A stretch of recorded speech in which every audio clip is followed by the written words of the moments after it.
Ya, salam Bapak, Ibu, dan saudara yang dikasihi Tuhan.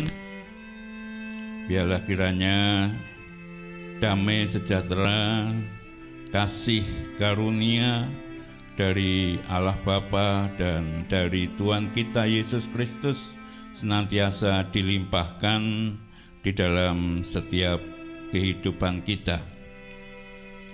Mari kita akan dasari dengan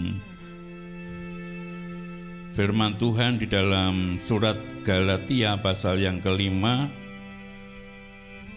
ayat yang ke-13.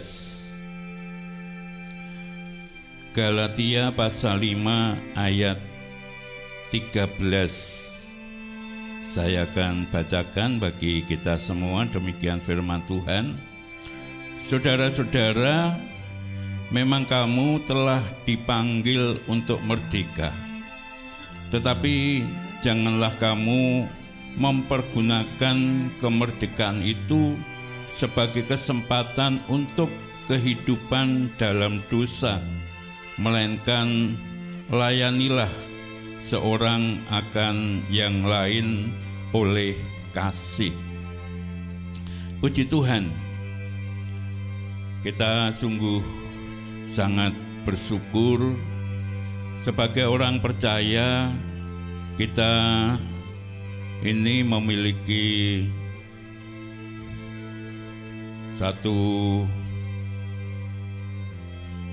kewarganegaraan yang double, kewarganegaraan yang ganda.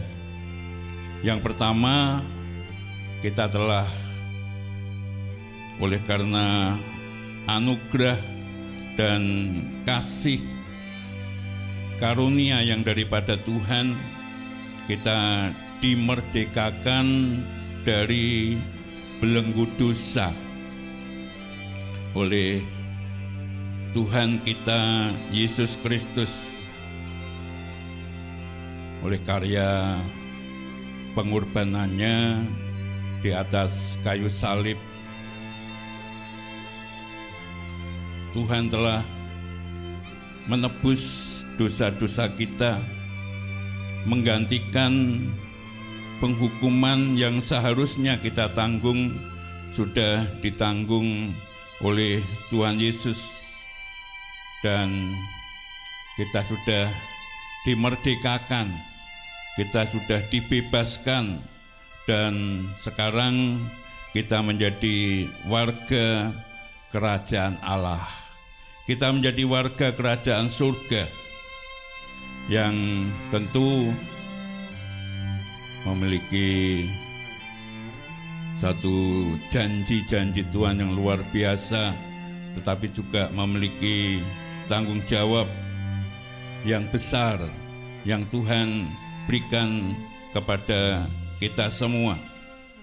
Di satu sisi kita juga adalah warga negara Indonesia yang telah mengalami satu kemerdekaan dari penjajahan bangsa-bangsa lain 76 tahun yang lalu. Ya, mungkin di antara kita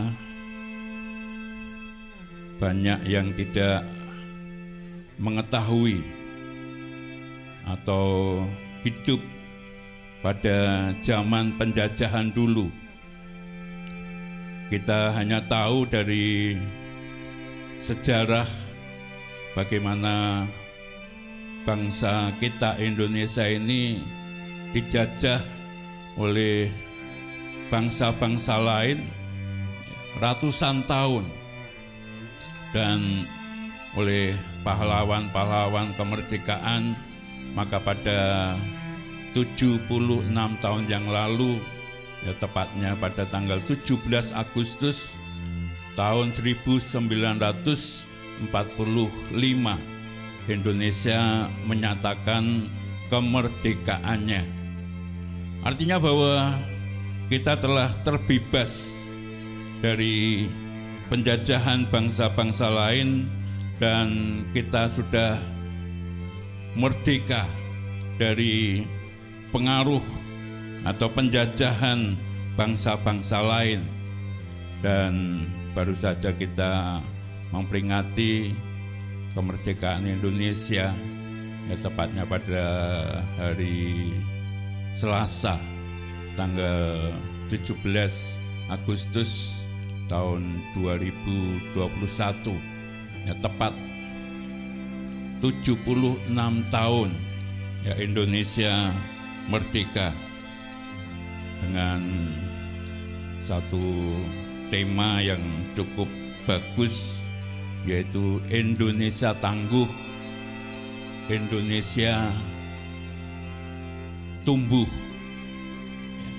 Satu pengharapan yang sungguh sangat mulia, agar supaya dalam usianya yang 76 tahun ini Indonesia menjadi negara yang tangguh, ya, tangguh menghadapi berbagai-bagai tantangan, tangguh menghadapi berbagai-bagai persoalan, baik yang datang dari dalam maupun yang datang dari luar, sehingga menjadi negara yang kuat dan akhirnya boleh menjadi negara yang tumbuh, ya, tumbuh di dalam segala bidang, baik di bidang ekonomi, di bidang industri, di bidang infrastruktur, ya, di bidang sosial, budaya, di bidang sosial kemasyarakatan,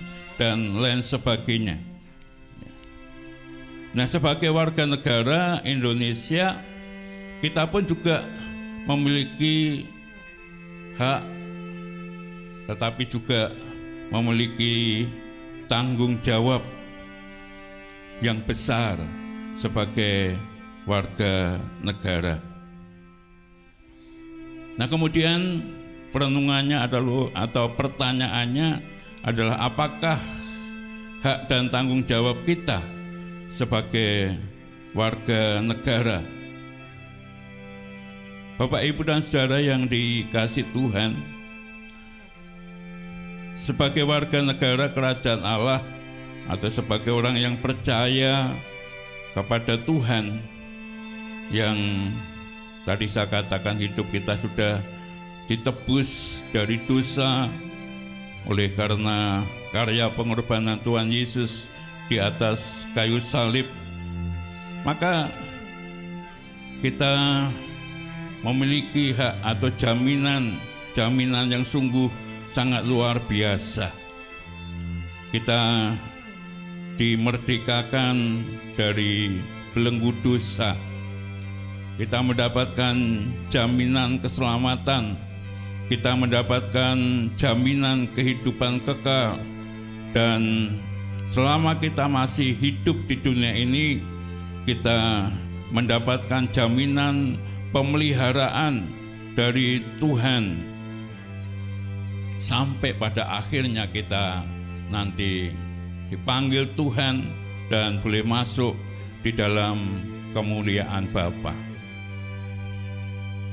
Ini adalah jaminan yang daripada Tuhan, hak yang daripada Tuhan, yang Tuhan berikan kepada kita semua ketika kita menjadi warga kerajaan surga, oleh karena iman percaya kita kepada Tuhan Yesus.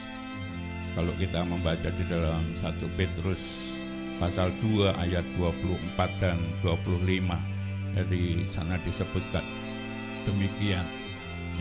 Kita diberi hak yang luar biasa yang daripada Tuhan. Tuhan selalu ada bagi kita, Tuhan selalu menyertai kita, Tuhan tidak pernah meninggalkan kita, dan sebagainya. Tetapi sebagai warga kerajaan Allah, kita juga memiliki tanggung jawab. Kita juga memiliki kewajiban. Apa yang menjadi tanggung jawab dan kewajiban kita? Yaitu untuk menghadirkan kerajaannya lewat kehidupan kita semua. Tadi dikatakan di dalam kitab atau surat Galatia pasal yang kelima ayat 13. Saudara-saudara, memang kamu telah dipanggil untuk merdeka, tetapi janganlah kamu mempergunakan kemerdekaan itu sebagai kesempatan untuk kehidupan dalam dosa, melainkan layanilah seorang akan yang lain oleh kasih. Artinya bahwa setelah kita dimerdekakan, kita tidak boleh lagi hidup di dalam dosa, sebab dosa sudah dikalahkan. Maka kita harus hidup di dalam kebenaran. Kita harus menghadirkan kerajaan Allah di muka bumi ini melalui setiap kehidupan kita. Dengan apa kita nyatakan kerajaan Allah itu melalui kehidupan kita? Kerajaan Allah adalah berbicara tentang kekudusan. Kerajaan Allah berbicara tentang damai sejahtera. Kerajaan Allah berbicara tentang sukacita. Kerajaan Allah berbicara tentang kasih dan saling mengasihi. Ini yang Tuhan berikan tanggung jawab kepada kita semua. Kita meninggalkan segala perbuatan-perbuatan dosa, perbuatan-perbuatan yang tidak benar, dan kita saling, tadi dikatakan, melayani satu dengan yang lainnya berdasarkan kasih. Ini yang menjadi tugas tanggung jawab kita sebagai warga kerajaan surga. Kita menyatakan terang Allah yang ada di dalam kehidupan kita. Kita menunjukkan kasih Allah melalui perbuatan-perbuatan di dalam kehidupan kita. Kita boleh menjadi terangnya. Kita boleh menjadi garam di tengah-tengah ketawaran dunia ini. Kita menunjukkan kasih-Nya melalui perbuatan-perbuatan kita yang nyata di dalam kehidupan ini. Kalau kita membaca di dalam surat Efesus pasal yang kelima, ayat yang ke-8 dan ayat 9 dikatakan, memang dahulu kamu adalah kegelapan, tetapi sekarang kamu adalah terang di dalam Tuhan. Sebab itu hiduplah sebagai anak-anak terang, karena terang hanya berbuahkan kebaikan dan keadilan dan kebenaran. Ini yang perlu kita tunjukkan sebagai warga negara surga di tengah-tengah kehidupan dunia ini. Memberitakan kebenaran, menyaksikan cinta kasih-Nya Tuhan, sekalipun untuk semuanya itu memang bukan sesuatu yang mudah. Tetapi inilah tugas tanggung jawab yang Tuhan percayakan kepada kita, memberitakan Injil-Nya, melaksanakan amanat agung-Nya, di mana Tuhan tempatkan kita. Disitulah ladang di mana kita bisa menjadi terangnya. Kita boleh menyaksikan cinta kasih-Nya melalui perbuatan-perbuatan kita. Puji Tuhan. Ini yang harus terus kita lakukan melalui setiap kehidupan kita semua. Nah, di samping itu Bapak Ibu dan Saudara yang dikasihi Tuhan, sebagai warga negara Indonesia, kita juga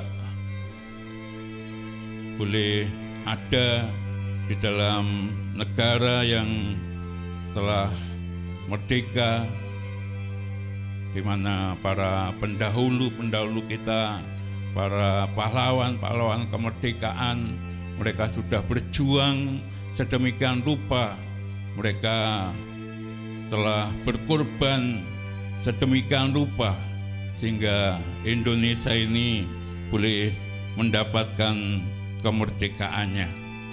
Nah, ketika kita hidup di negara yang merdeka, ya pasti kita akan mendapatkan hak atas setiap kehidupan kita yang tentu sudah diatur ya di dalam Undang-Undang Dasar 45. Ya, sekalipun tentu semua belum bisa tergenapi atau terlaksana ya, bagi setiap kehidupan kita sebagai warga negara ya, tetapi paling tidak kita sudah bisa menikmati kemerdekaan, kita bisa mendapatkan hak untuk hidup di Indonesia ini ya, mencari nafkah di Indonesia, besar, bertumbuh di Indonesia dan lain sebagainya. Tetapi sebagaimana warga negara surga, kita juga sebagai warga negara Indonesia memiliki kewajiban untuk menentukan, boleh dikatakan, nasib hidup bangsa ini. Artinya kita bertanggung jawab di alam kemerdekaan ini untuk bisa mengisi kemerdekaan ini. Kita tidak boleh apatis, kita tidak boleh acuh tak acuh, kita tidak boleh masa bodoh dengan keadaan bangsa dan negara kita Indonesia. Kita harus ikut ambil bagian dalam mengisi kemerdekaan untuk menuju kepada cita-cita pendahulu kita, yaitu menjadi bangsa yang adil dan makmur, serta makmur di dalam keadilan. Kesejahteraan bisa dirasakan merata ke seluruh rakyat Indonesia ini, mulai dari perkotaan, pedesaan, bahkan sampai ke pelosok-pelosok pedalaman. Sebagai warga negara, kita harus memiliki satu komitmen untuk tidak apatis, untuk tidak masa bodoh, untuk tidak abai, tetapi kita ikut ambil bagian di dalamnya. Ada satu ungkapan yang memberikan semangat bagi kita semua. Bukan apa yang harus kita dapatkan dari negara ini, tetapi apa yang bisa kita berikan bagi negara kita Indonesia. Para pejuang-pejuang kemerdekaan, pahlawan-pahlawan waktu itu, mereka tidak memusingkan dengan kehidupannya, tetapi yang ada dalam pikirannya dan langkah-langkah hidupnya, mereka hanya ingin berjuang. Bagaimana bisa membawa bangsa negara ini merdeka dari penjajahan bangsa-bangsa lain, sehingga sekalipun harus meninggalkan keluarga, sekalipun harus berkorban, bahkan sampai mati sekalipun mereka melakukan, karena mereka ingin mendedikasikan hidupnya bagi bangsa dan negara kita. Nah, kita yang hidup di alam kemerdekaan ini, kita pun juga boleh harus ikut ambil bagian untuk mengisi kemerdekaan ini, agar bangsa kita betul-betul menjadi bangsa yang tangguh, menjadi bangsa yang bertumbuh sehingga bisa mencapai seperti apa yang dicita-citakan oleh pendahulu kita. Sesuai dengan kebenaran firman Tuhan, apa yang bisa kita lakukan sebagai warga negara, kita harus mau tunduk, kita harus mau takluk, kita harus mau taat kepada pemerintah yang ada. Rasul Paulus di dalam surat Roma pasal yang ke-13 ayat 1, saya bacakan demikian. Judul berikutnya adalah kepatuhan kepada pemerintah. Tiap-tiap orang harus takluk kepada pemerintah yang di atasnya, sebab tidak ada pemerintah yang tidak berasal dari Allah, dan pemerintah yang ada ditetapkan oleh Allah. Pertama yang harus dilakukan, kita lakukan sebagai warga negara yang ada di Indonesia ini, dikatakan tiap-tiap orang harus takluk kepada pemerintah yang ada di atasnya. Tiap-tiap orang, berarti setiap orang ya, yang hidup di Indonesia ini menjadi warga negara Indonesia, makan dari bumi Indonesia.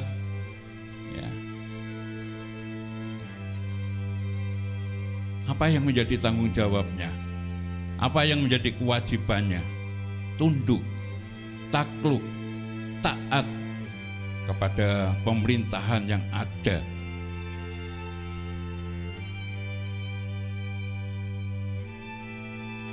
Sebab pemerintahan yang ada ini adalah berasal dari Allah.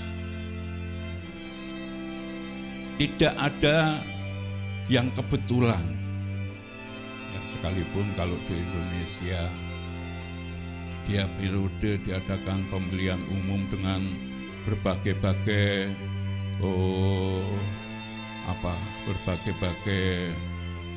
intriknya ya. Tapi kita sangat percaya siapapun yang terpilih itu tidak lepas dari kendali Allah, tidak lepas dari otoritas yang Tuhan miliki, sehingga siapapun yang duduk dalam pemerintah sebagai pemimpin bangsa itu adalah kehendak yang daripada Tuhan, berasal dari Tuhan. Dan mau tidak mau, apapun keadaannya, ya kita harus tetap tunduk, kita harus tetap taat, kita harus tetap patuh kepada setiap peraturan-peraturan, aturan-aturan yang dibuat oleh pemerintah.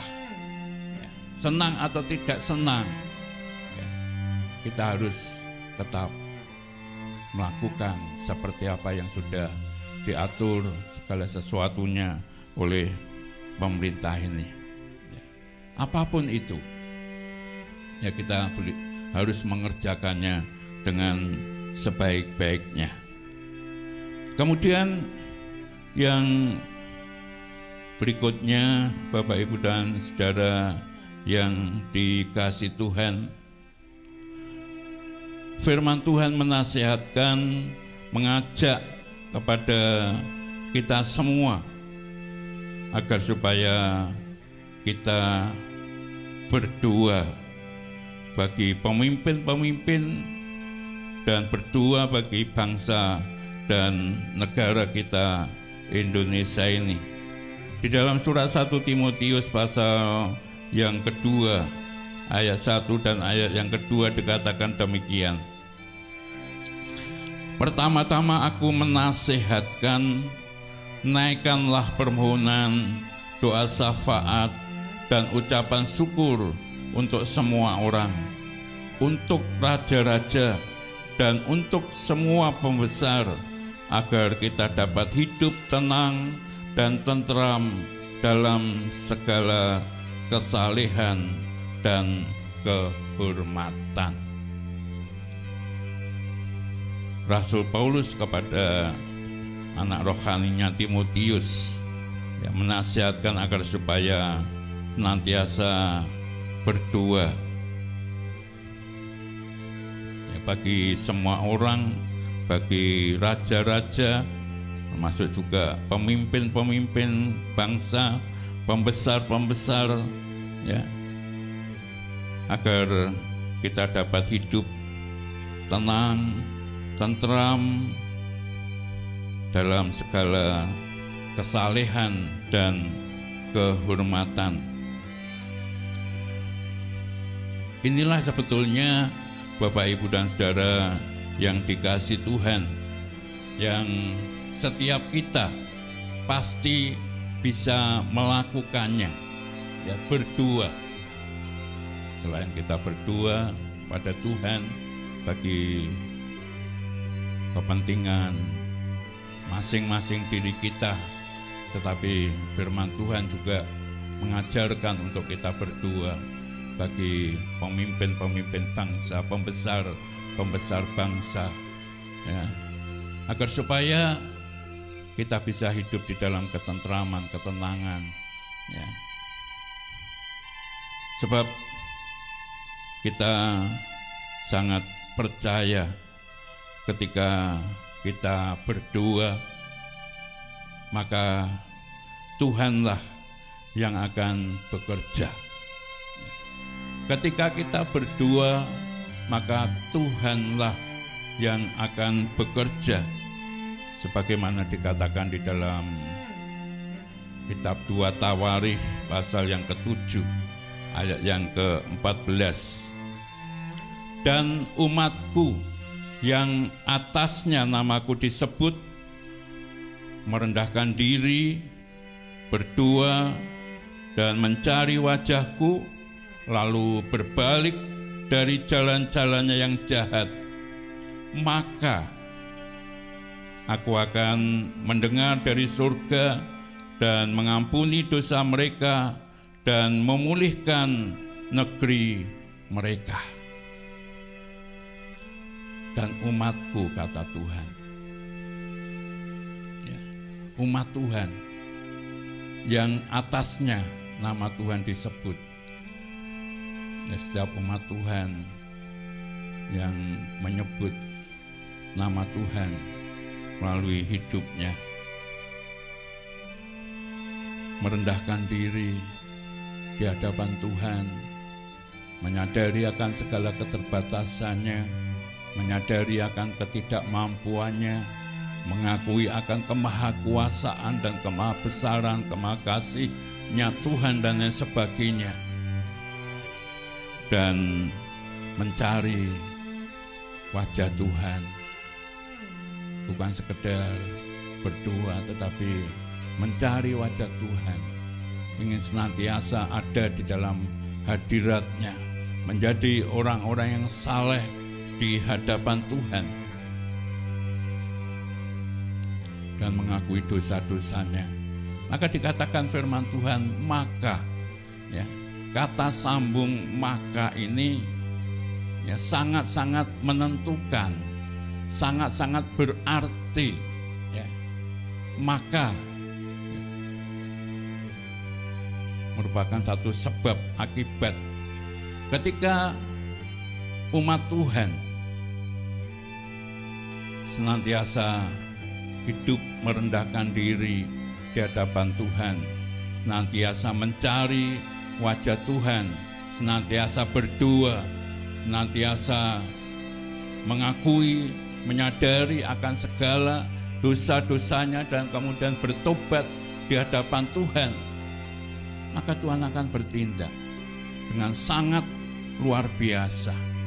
Dikatakan Tuhan akan mendengar setiap doanya Tuhan akan mengampuni segala dosa dan kesalahannya, dan Tuhan akan memberikan pemulihan, menyatakan kasih-Nya, menyatakan kuasa-Nya, mencurahkan anugerah-Nya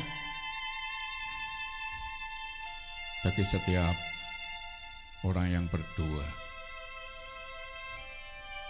Bagi kita ini yang terus harus kita lakukan. Entah kapan waktunya Tuhan akan menyatakan pemulihannya, tetapi satu waktu sesuai dengan kairosnya Tuhan, sesuai dengan waktunya Tuhan, pasti Tuhan akan menggenapi janjinya ini. Ketika kita berdoa bagi bangsa negara kita, ketika kita berdoa bagi pemimpin-pemimpin bangsa kita ini, ketika kita memohonkan pengampunan atas bangsa dan negara kita, ketika kita merendahkan diri, mengakui ketidakmampuan kita, keterbatasan kita, dan mengakui kemahakuasaan Tuhan, maka saya sangat percaya dan kita sangat percaya waktunya Tuhan akan menyatakan pemulihan demi pemulihan bagi bangsa dan negara kita. Bahkan akhirnya bangsa kita boleh berbalik kepada Tuhan, mengakui bahwa Tuhan Yesus adalah Tuhan dan Juru Selamat di dalam kehidupannya, boleh menerima Tuhan Yesus sebagai Tuhan dan Juru Selamatnya. Ini yang terus kita rindukan bagi bangsa negara kita. Bukan saja pemulihan di dalam ekonomi, di dalam pendidikan, dan lain sebagainya, ya, tetapi kita rindu satu pemulihan yang hakiki dalam kehidupan bangsa ini, yaitu pemulihan di dalam kehidupan rohaninya. Boleh berbalik dari jalan-jalannya yang jahat dan mau berlutut di hadapan Tuhan, mengaku bahwa Yesus adalah Tuhan dan Juru Selamatnya. Ini yang terus kita kerjakan sebagaimana Tuhan Yesus sudah meneladankan. Sekalipun untuk ini bukan sesuatu yang mudah, tapi inilah yang perlu terus kita lakukan melalui setiap kehidupan kita. Nah, di samping itu, Bapak, Ibu, dan Saudara yang dikasihi Tuhan, kita juga harus ikut berperan langsung aktif dalam mengatasi segala persoalan yang ada di bangsa ini. Sebagaimana tadi yang pertama, firman Tuhan mengatakan kita harus takut, kita harus taat, ya. Maka sebagai anak bangsa, kita pun juga harus ikut ambil bagian di dalam mengerjakan apa yang bisa kita kerjakan di masa-masa pandemi virus corona ini. Apa yang bisa kita kerjakan? Ya, yang pertama kita mengikuti sajalah aturan-aturan yang dibuat oleh pemerintah agar supaya pandemi ini segera bisa diatasi. Sebab sampai hari ini belum ada obat yang bisa, ya, membunuh virus ini secara baik. Ya, katanya ada obat ini, ada obat itu, tapi belum sepenuhnya, ya, bisa terbukti. Nah, yang bisa kita lakukan ya apa yang menjadi aturan pemerintah, ayo kita lakukan bersama-sama. Pemerintah mengajak kita untuk mentaati PPKM, ya, level 4 ini, ya, dengan cara pakai masker, jaga jarak, ya, selalu cuci tangan, menjauhi kerumunan-kerumunan, ya, mengurangi mobilitas, mau divaksin, ya kita ikuti aja. Kita ikuti, dan puji Tuhan, ya, sudah banyak anak-anak Tuhan harus menjadi contoh teladan dalam hal ini. di tengah-tengah Tuhan tempatkan kita. Ya, kita harus menjadi contoh teladan tentang hal ini, agar supaya kita ikut ambil bagian bagaimana kita bisa mensejahterakan rakyat ya, melalui mengatasi pandemi virus corona ini. Demikian juga kita tidak kemudian tutup mata kalau oleh karena pandemi ini kemudian banyak saudara-saudara kita yang mengalami kekurangan dalam kebutuhan kehidupan mereka. Ya, kita berusaha untuk ikut meringankan, sekalipun kita harus berkorban bagi kepentingan diri kita sendiri. Tapi itulah yang harus kita lakukan bagi bangsa dan negara kita Indonesia. Kita mentaati saja seluruh apa yang digariskan oleh pemerintah. Ya, jangan sampai kita menjadi orang-orang yang memberontak dengan cara tidak mengikuti aturan-aturan yang ada. Tapi kita sebagai anak-anak Tuhan, warga negara surga yang ada di Indonesia, sebagai warga negara Indonesia, kita harus tunjukkan, tadi di depan saya katakan, kita harus wujudkan, nyatakan kerajaan surga itu ada melalui kehidupan kita. Ya, sehingga kita boleh menjadi terang, kita boleh menjadi garam, kita boleh menjadi suratan-suratan Kristus yang hidup. Kita boleh membawa damai sejahtera, membawa jiwa-jiwa untuk datang kepada Tuhan melalui perbuatan-perbuatan baik kita di tengah-tengah kehidupan ini. Puji Tuhan, kiranya Tuhan memberkati kita sekalian. Amin.